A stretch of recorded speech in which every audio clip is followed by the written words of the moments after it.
بسم اللہ الرحمن الرحیم۔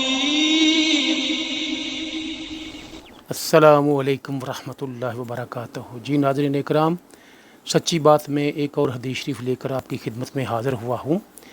حضرت عبادہ بن صامت رضی اللہ تعالی عنہ سے مروی ہے کہ انہوں نے عرض کیا، یا رسول اللہ صلی اللہ علیہ وآلہ وسلم، ہمیں شب قدر کے بارے میں بتائیں۔ تو آپ صلی اللہ علیہ وآلہ وسلم نے فرمایا، یہ رات ماہ رمضان کے آخری عشرے میں 21ویں، 23ویں، 25ویں، 27ویں، 29ویں یا رمضان کی آخری رات ہوتی ہے۔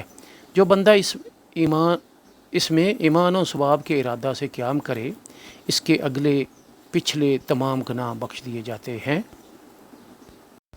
تو حضرات گرامی، ہمیں پوری کوشش کرنی چاہیے جو مذکورہ راتیں ہمیں بتائی گئی ہیں، اس راتوں کو تلاش کرنا اور اللہ تعالیٰ کے حضور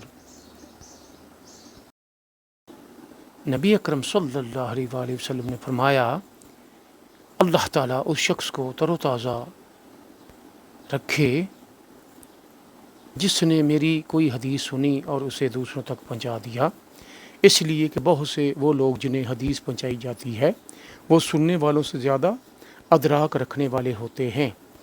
صلو علی الحبیب صلی اللہ تعالی علی محمد وعلی آلہ وصحبہ وبارک وسلم۔ جی حضرات گرامی، آپ اپنی رائے کا اظہار کیجیے گا اور ہمارے چینل کو لائک اور شیئر ضرور کیجیے گا تاکہ ہر آنے والی نئی ویڈیو ہر مسلمان بھائی تک پہنچ سکے۔ جزاک اللہ خیرہ و احسن الجزا۔ اللہ نگہبان۔ ملیں گے ایک نئی ویڈیو کے ساتھ۔ السلام علیکم ورحمۃ اللہ وبرکاتہ۔